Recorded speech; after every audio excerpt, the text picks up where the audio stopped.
Sheriff's Office is helping with the mobile booking facility that'll help speed up the processing for folks who receive tickets or are arrested when they break the law downtown.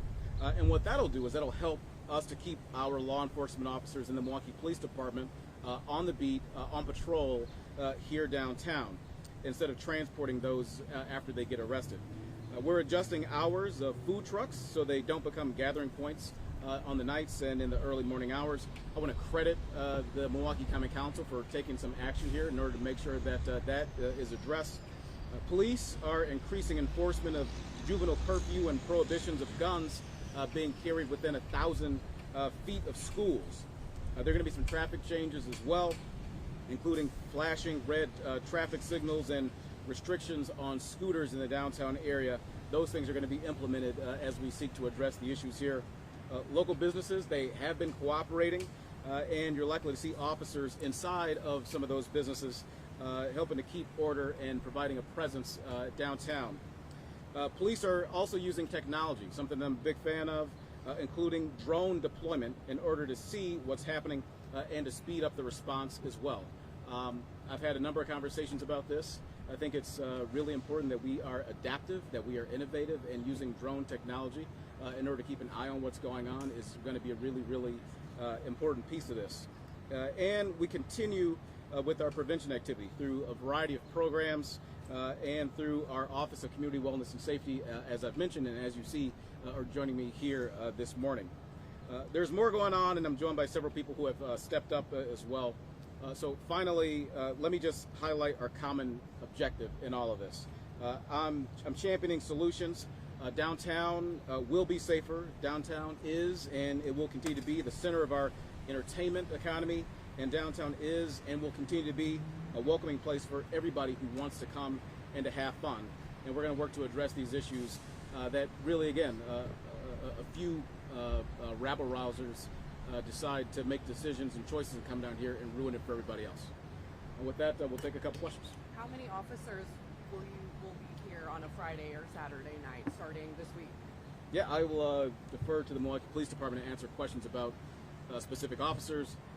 I don't know if they're going to give you a direct answer because they want to, not a direct answer, but directly answer the question about how many officers, because they want to work to make sure that they're not signaling to people who cause havoc in the streets. But police, you want to answer the question about how many officers will be deployed, if you can? Yeah, again, the mayor's right as far as the exact number of officers. We're not going to go into detail. We are deploying an extra amount of resources and redistributing some resources from other districts to bring downtown and other divisions as well. So we are going to have an excess of officers than we typically would have at this time of year. Mayor, you mentioned the mobile booking site that's going to be downtown. We did an open records request this past week, and between state and NAP, specifically on water, in the last 4 years, MPD has only given out 11 citations. How is this going to change, and what's your reaction to the patrol? We're all on Water Street. We've seen the patrol out here. 11 citations seems very minimal over 4 years. That number is, when we start looking back at those numbers, that seems awfully low to what I know of. But we are definitely stepping up enforcement, and we're strongly encouraging everyone to enforce those city ordinances that are out there and any state arrests that need to be made. Mayor, your reaction to that question? Yeah, when people cause death, harm, or destruction in the city, I want them to be held to account. And if there are ways to make that more efficient, then that's exactly what I want to see. And I'm glad that the Sheriff's Department is helping us with this issue on Water Street. Can we talk about how that's looking? Let's have one question at a time, folks. When we talk about staffing, 2 Sundays ago, the lineup showed only 3 officers in District 1, this downtown area. That followed that very violent weekend where you had 2 people shot. What happened on that Sunday? Why was the lineup so minimal? So as far as the lineup goes, you start taking a look at where we are at our numbers. We have multiple shifts that cover that, so we had an excess amount of officers until about 3 or 4 o'clock in the morning. And we're talking about a lineup between 3 and about 7 or 8 in the morning. So as far as when we start trying to deploy our resources, we have to take a look at calls for service at certain times today. So for downtown, that is a slower time for us. So when we deploy our resources, we try to go by calls for service and deploy our resources accordingly per shift. So that one was a little bit lower. We had some outside influences on that. We had someone that was under arrest at a hospital. So if you look at the lineup, someone should have been at what we call hospital guard, and they were there. And then we also, District 1 does some security as far as for the police administration building, and then our inside duties. That has been rectified, and we have upped our staffing quite a bit on our late shift, our overnight shift, to have at least double the amount of officers, if not more, out there for patrol. So that is something that we evaluated and made some adjustments on. How will this mobile booking site work for you guys? So essentially what we do is we still are the arresting officers, and we take them to the booking site, and we give them either their citations or any other paperwork, and then the sheriff's office has graciously assisted with booking them through and identifying them and making sure that they didn't give us a false name. Is this something you guys have ever used before here on Water Street? We have done that in the past, quite a long time ago, mobile sites. So it's something that we have done multiple times whenever there's usually like when there was civil unrest or something of that, we had some mobile sites just to speed up the process. Mayor, obviously you know about the two women who were hit 3 weeks ago on Water Street. A driver drove through a barricade right here at Water and State Street. I've talked with the parents of both of these girls. One of them just left the ICU. She came home this week after 15 days. She's going to be in a wheelchair for the next 3 to 4 months. The other one just had another surgery this week. One of their parents said to me, would it have been better off if they were dead? Would that have made a change? Would it? If their children were dead? Yes. Of course not. Of course not. They don't feel like enough is being done to stop reckless driving in the city. What's your response to that? We consistently work on issues of reckless driving. I mean, some of your stations have reported the work that we've done on reckless driving and the reduction in speed that's happened. But specifically about that event, which my heart goes out to those young ladies who were hit. I've been trying to locate, maybe you can help get the numbers for those families, Jenna, because I would like to give them a call. My understanding, though, from that particular incident, that it wasn't a reckless driving incident. It was that we talk about crashes versus accidents, right? Accidents still happen, and from what I've gathered from this seems to have been an actual accident, right? And I say that because look what happened after the fact. The person that was driving the vehicle, after she went through those barricades, when she realized that she hit human beings, right? She stopped her vehicle. She got out. She rendered aid. She called 911. She stayed on the scene. Like, that's an accident. That's not typical of what you see with drivers who are reckless and hit people or property and then get out and run away or flee.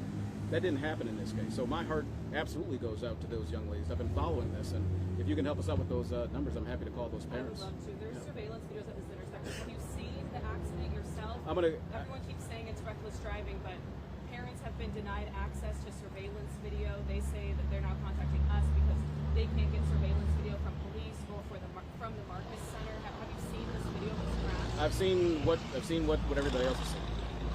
Will the street remain shut down Friday and Saturday nights?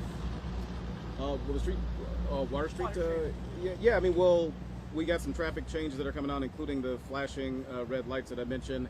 My understanding is that the streets will remain in the same position they've been over time here. The food truck hours, what will those be? That's a council-led initiative. I believe that it's moved up those hours, so people then have to make a choice, right? Either you're not going to be able to go and patronize food trucks and go stand around after bars close. You got to make a choice. Either you're going to go to a food truck and enjoy what they have to offer, or you're going to spend your time in your bar. You can't do both. You can't do both. So you're going to have to make a choice, and then that'll help to continue to disperse the crowd so that we don't see these large gatherings of folks around food trucks. Is there an expected plan for surrounding neighborhoods, keeping neighborhoods well patrolled with all the attention focused on downtown? Yeah, I mean, as the police department mentioned, I mean, they're going to work to make sure that we have the adequate strength that we have here, and then also work with other law enforcement agencies in order to make sure that officers can stay on the beat downtown and in the surrounding areas as well. We want to make sure that the entire city is protected. Can you respond to the letter from the state lawmakers that filled out the city and also asked for Chief Norman to maybe do patrol south downtown? Yeah, the state a couple of years ago, the Republicans that control the legislature, they passed a bill that was bipartisan, was signed by the governor, and that bill gave full authority to deployments to the chief of police. All right, I don't have the decision in that. They took that away, or they didn't. That was never a power of mine. They certainly didn't grant it to me. They took some powers away from the Civilian Fire and Police Commission as well. So by their own action, those decisions around deployment are left to the department, are left to the chief. So that's what it is. I generally trust and depend on the experts in the field. I'm not a law enforcement officer. Neither are, by the way, these Republicans that signed on to this letter. The chief and members of the department are. So I'm going to leave those decisions about specific deployments to the department.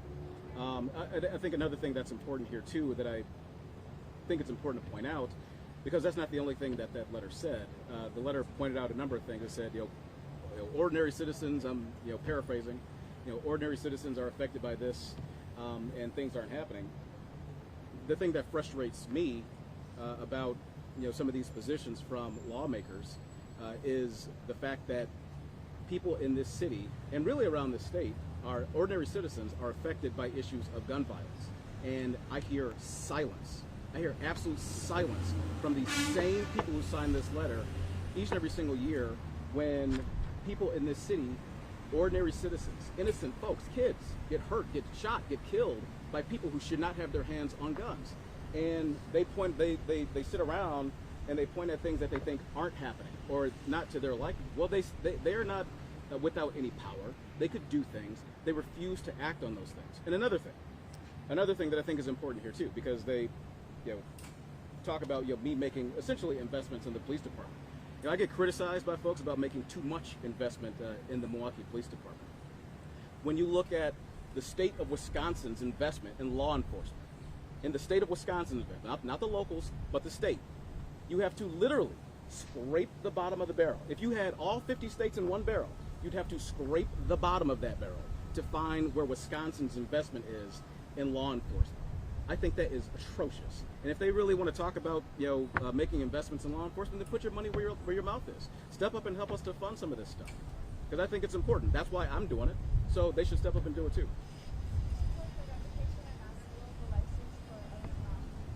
Yeah, look, I mean, there have been challenges there over the years. If that is going to help to make Water Street a safer place with a location that can't seem to get its act together, then yeah, I would support that. That's not an administrative thing that we can act on. That is exclusively within the purview of the Milwaukee County Council. So I don't really get to say whether that happens or not, but if it's something that'll help to make Water Street safer, which apparently it would, because there have been issues with this bar going back some time, then yeah, it's worked out. We do one more question. Mayor, I just want to ask a clarification on the reckless driving that you mentioned. You mentioned that driver had stayed at that accident scene, had called 911. So is reckless driving, in your definition, only if the driver flees? Just explain to me how this is an accident when someone drives through barricades and hits two women, severely injuring them, putting them in the hospital. What does reckless driving mean to you? What are the standards here? Yeah, I'm saying that when we think about reckless driving, I think when all of us look at reckless driving cases, and there are enough to look at, we see patterns that emerge, right? Folks are passing on the right, they're speeding through stop signs, they do not stop, they evade police, they go on and race away. I'm just pointing out that did not happen here. Somebody made a mistake, went through a barricade, called the police, stayed on the scene, rendered aid. I consider that to be an accident, not to be a reckless driving incident. Thank you, everybody. All right, thank you.